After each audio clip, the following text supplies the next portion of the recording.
Well, hello everybody. Welcome back. Old Guy Jammin' here. I am going to give you today 8 really good mods for your guitar. Now, most of these will pertain to a locking bridge guitar, but, well, the majority actually will pertain to any guitar. All right, so let's get started.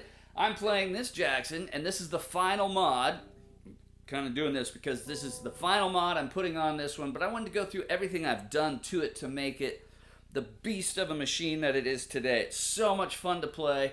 I have struggled with this a little bit and getting it there, just like the Wolfgang, but once you get a guitar dialed in, man, it's just amazing. Something I will never give away. In fact, I love it so much, I went ahead and put a sticker on the back. That's a sure sign that you're keeping something. It's when you start stickering it up.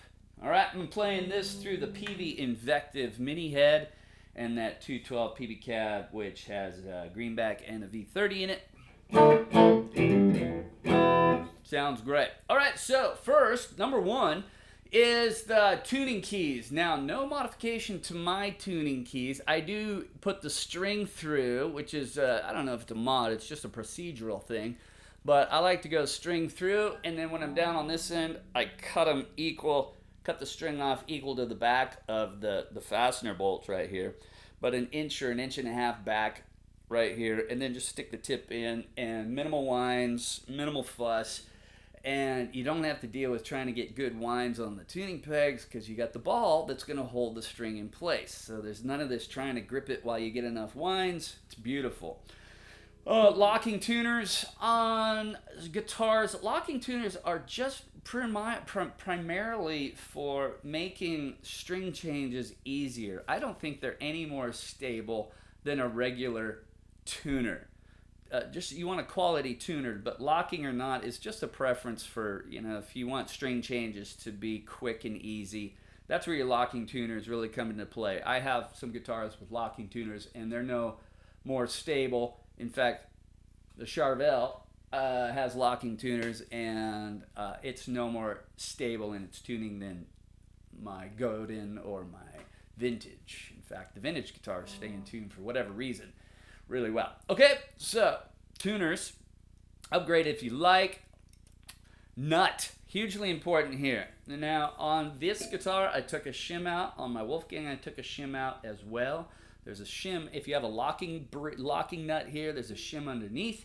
You can take one of those shims out. Almost all the time, you can take at least one out so that your relief here between your string and the first fret goes down quite a bit. Factory issued guitars, they don't want it to buzz because you're going to just put it down figuring there's something wrong with it. So the action is always high. So you can always benefit from taking your nut down. Now, if you don't have a locking nut and it's a regular guitar with just a bone nut or a plastic nut, still, please put the time into taking that distance down. You'll find a huge amount of difference to the positive when you're doing chords. You won't bend the string out of tune on different chords like you will if the nut is too high. And it's so much easier to play. Now, to figure out if you would benefit from something like that, pull out a capo, right like that, put it on number 2, or wherever, but put it on 2, and then go ahead and go through some chord changes. Look at the string height here now with a capo on it, and the string height on that 3rd fret is super flat.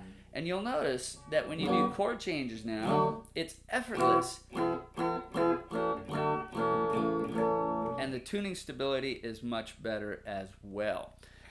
That's why 0 fret guitars are so nice. But take whatever effort you need to mod this nut. If it's locking, take a shim out. If it's not, if it's a regular type tusk nut, graphite, whatever, take the time to sand the whole thing down, knock it off, sand the whole thing down, glue it back on, or get in there with a nut file or some sandpaper to take those slots down. All right? That's number 2. Now, the neck. This has been sanded. It's still green, you say, though. How can it be sanded if it's green? Because you don't need to get through the green coat. You just need to get the shine off the gloss coat. So if you look right there on the back, you should be able to see a line right there where I put a piece of painter's tape, and I put one down here as well, or it looks like right here. I can see that from here. And then I just took some 120, 220, something like that, and sanded this until I got through the clear coat. You can see the rest of the guitar shines, but that neck has a matte type finish to it. That's because it's been sanded. And it's so nice and smooth. You don't have to take a neck off a guitar. You only need to sand the area you're in most of the time. So sanding the neck, super good improvement. All right, which takes us on down to pickups.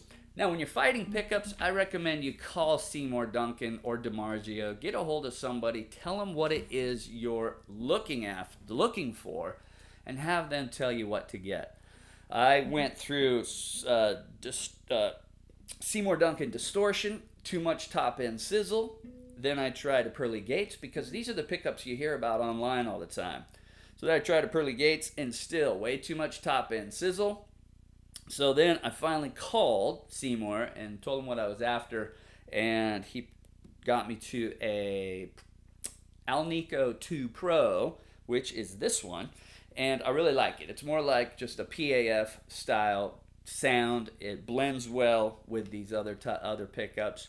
So pickup upgrades are great, but you can go insane trying to find the one if you just keep trying. You know, you're hit and misses. YouTube's good for a reference, but the audio quality is so changed from what you hear in the room that you're better off calling the manufacturer. All right, so this is a Alnico 2 Pro.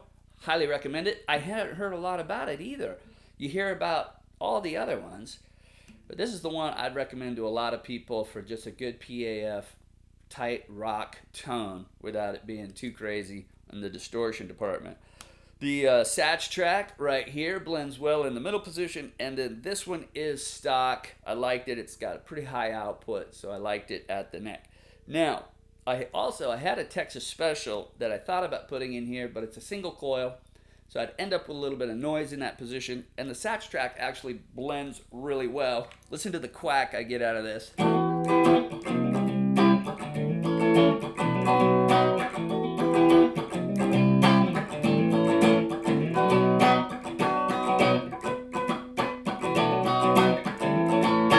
So nice and quacky, but it still has that Satch tone. If I want to hit it with some distortion in the middle position, it sounds. It's got some good bite to it that you might not get with a single coil. All right, so that takes us down now to the audio taper pot. If you are somebody that plays with the volume pot a bit, really invest in an audio tapered volume pot, because it will allow you to lower the volume on your guitar with just a small turn of the pot instead of having to turn it all the way down to where it almost stops. Little turn on that produces a big result, which is nice. Okay? And I'm just down about probably halfway there, and it's an easy amount of turn on the knob to produce the most result in dropping your volume.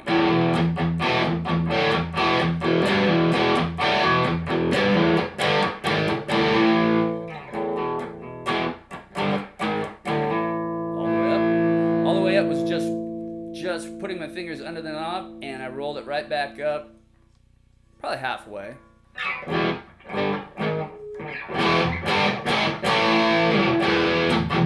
Drives me nuts when I get into a guitar that doesn't have an audio taper, because I have to wind the volume all the way down to where the pot's almost at the hard stop, and the change in volume also doesn't take place until you're almost to that spot. So it's really touchy between getting a volume change and having zero volume, whereas an audio taper pot gives you a lot of nice control within a short amount of pot turn. Okay? Now, next, associated with this as well is a treble bleed circuit. Treble bleed's just a little resistor and a capacitor. You can look up the values online, but it's good to have 10 of each around. I put one in all my guitars because I like it. And what a treble bleed does for you is keeps the brights nice and bright as you turn down the volume.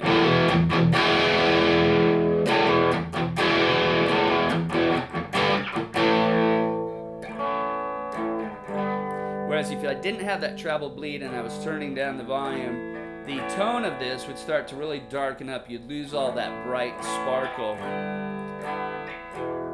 that you have with the volume fully on.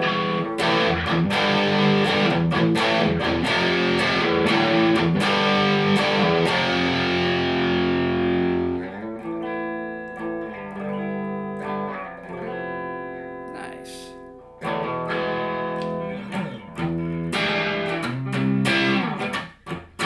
All right, love this guitar. It's great. Audio tape or treble bleed, and then now we got to lock out the bridge. All right, one thing I didn't like about this guitar, this was a floating bridge for a while, and I am now a firm believer in locking out your whammy bar bridge. I was a fan of floating bridges, but the amount of sustain that I've gotten back from this guitar after locking it out has been incredible. So I went ahead and locked out any one I had. The Strat is locked out now. My Wolfgang is locked out. This one is locked out. So basically that means there's a hard stop in the back. Now this doesn't have to be hard either. If you'll see on this one, I've just glued a cable ferrule right in the back of that. I put a little contact cement. Oh, let me reach over here and show you what this looks like. Hardware store again. But right there, just glued to the back of the bar, and it runs into the body. You don't need something expensive in there. This is what it looks like. It's a cable barrel that you can put cable ends through and then crimp down like you see on weight machines or other places like that. And it works perfectly. It's also lightweight aluminum, so you can machine it easily if you like, if the distance isn't correct. You can put nuts in there, you can put pieces of wood in there, just whatever you want. In my Wolfgang, I have a clip, one of those really large paper clasp clips, the black ones that you pull apart. I put one of those in there with some magnetic shims to give it the right distance, and it works great. So, highly recommend you at least try locking out the bridge. And then, because you have a bridge that's locked out, the final and most awesome upgrade to this was given to me by my daughter for this last Father's Day, and that is the Detuna for the tremolo. Man, who doesn't want to just go to drop D with the pull of a switch? It's awesome. It adds so much to what you can do without having to fiddle with resetting up a guitar like this. And with just a pull, I'm in drop D.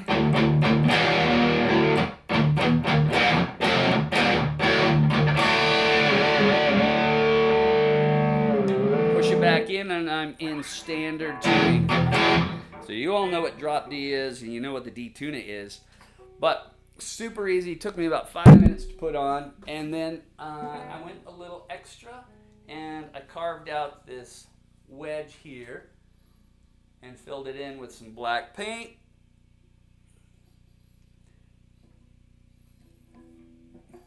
Nice, just to make room for that so that it looks cool too. You can definitely tell something's going on there, but it also made room for that when it's pulled out so that it doesn't have any chance of hitting the body. Gave me a little more access into in using it when I pull it out or push it back in.